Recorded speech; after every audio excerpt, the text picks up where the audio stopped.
Hello class, how are you? Here Shilpi Sani from Suraj School Bhiwadi, PGT English. Today we will start our next lesson from our book Footprints Without Feet. Lesson 6, The Making of a Scientist by Robert W. Peterson. Richard Ebright. He is the scientist about whom we are going to discuss in this lesson.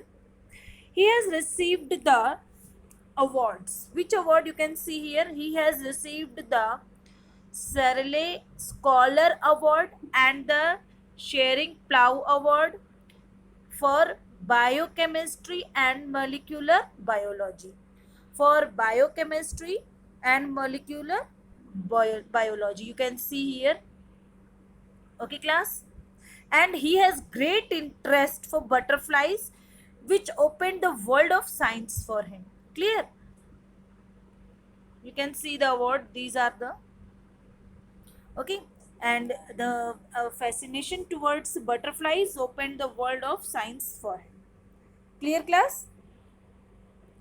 Now we'll start our lesson. At the age of 22, a farmer scout of the year excited the scientific world with a new theory of how cells works.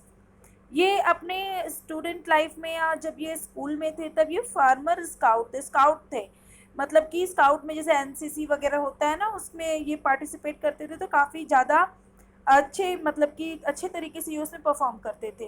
तो जो है ये जो थे excited कर दिए पूरे scientific world को अपनी न्यू थ्योरी से। उनकी थ्योरी क्या थी कि किस तरीके से सेल्स जो है वो वर्क करती है, जो टिश्यूज़ है, सेल्स है, जो आप पढ़ते हो वो किस तरीके से काम करती है, हम उसके बारे में देखेंगे।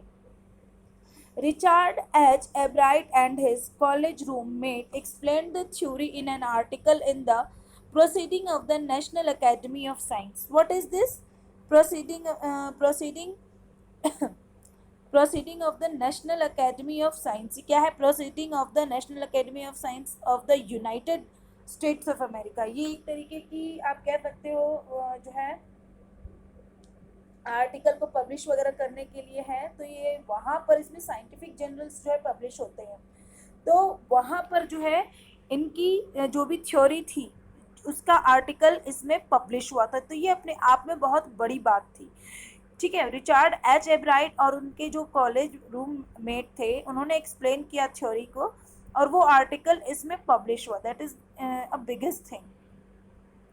It was the first time this important scientific journal had ever published the work of college student. ये जो scientific journal जो थी, जो कि scientific चीज़ों को publish करने का काम करती थी, जो कि यूनाइटेड स्टेट ऑफ अमेरिका में थी, तो वहाँ पर ये अपने आप में बहुत बड़ी बात थी कि ये जो है कॉलेज गोइंग स्टूडेंट्स की थ्योरी को इन्होंने आर्टिकल को पब्लिश किया।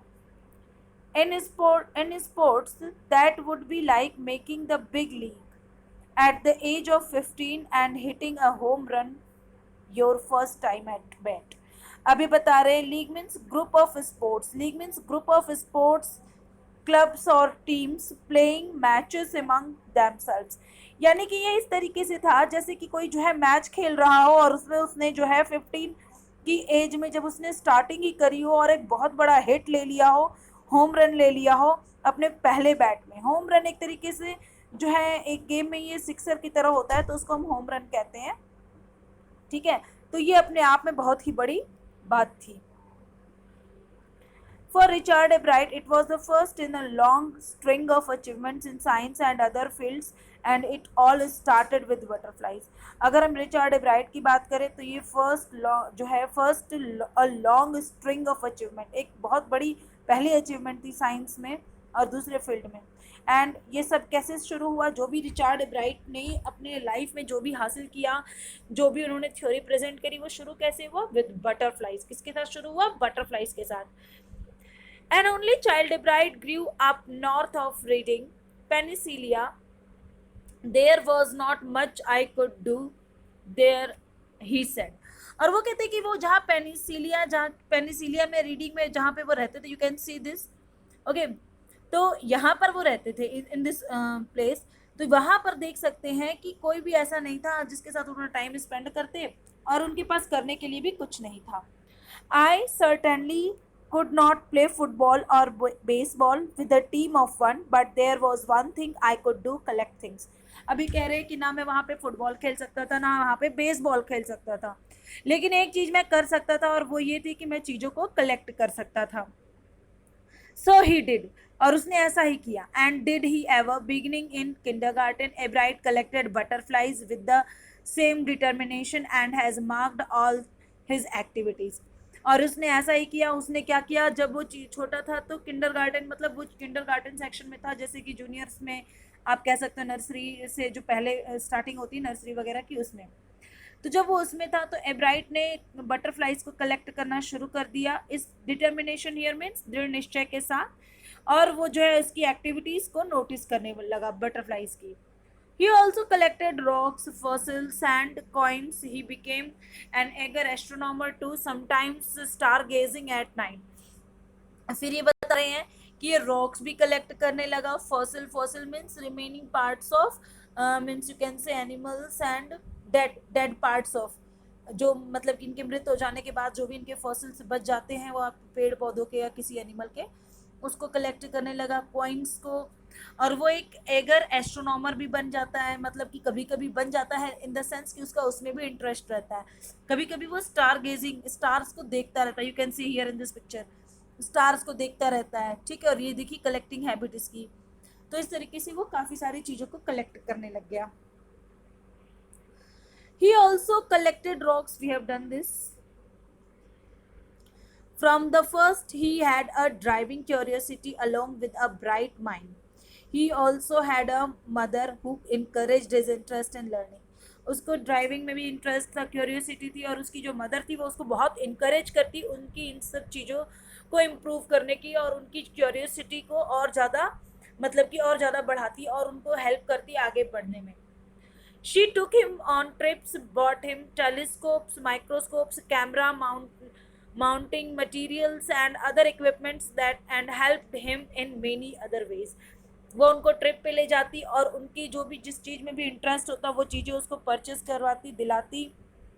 ठीक है, टेलीस्कोप्स है, माइक्रोस्कोप्स है, कैमरा है, और माउंटिंग मटेरियल्स है, अदर इक्विपमेंट्स है, सब उनको मदद करती, हेल्प करवाती इन सब चीज़ों को प्रोवाइड करवाने में.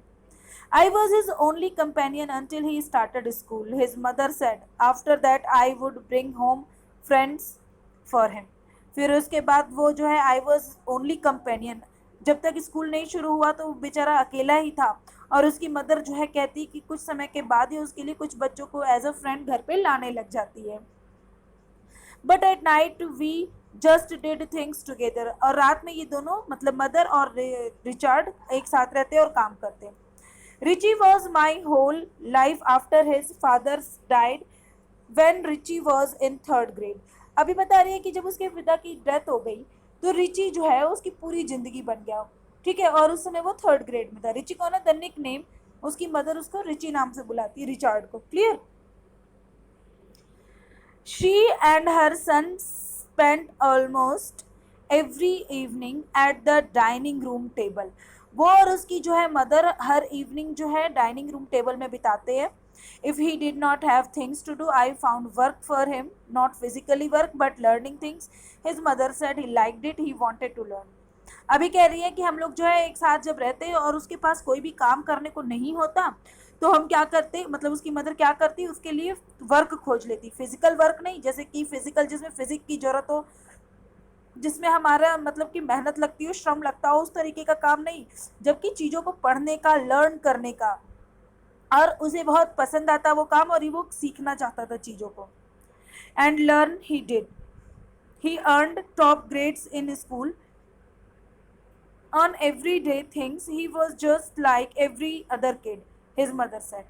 और फिर उसके बाद ये कहते हैं कि वो चीज़ों को लर्न करता और उसने टॉप ग्रेड हासिल किए थे स्कूल में, और वो on every day things he was just like every other kid, और हर चीज़, हर मतलब कि दिन की चीज़ों के साथ वो हर दूसरे बच्चे के जैसे होता, उसकी मदर कहती, यानी कि अच्छी पोजीशन रहती है उसकी. By the time he was in the second grade, एब्राइट had collected all 25 species of butterflies found around his home town.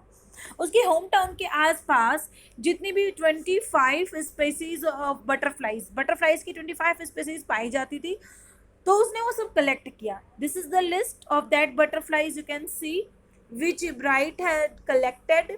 Okay, you can C in the book. आप बुक में देखेंगे ये टेबल दी हुई है, ठीक है, जो जो स्पेसीज उसने कलेक्ट करी थी.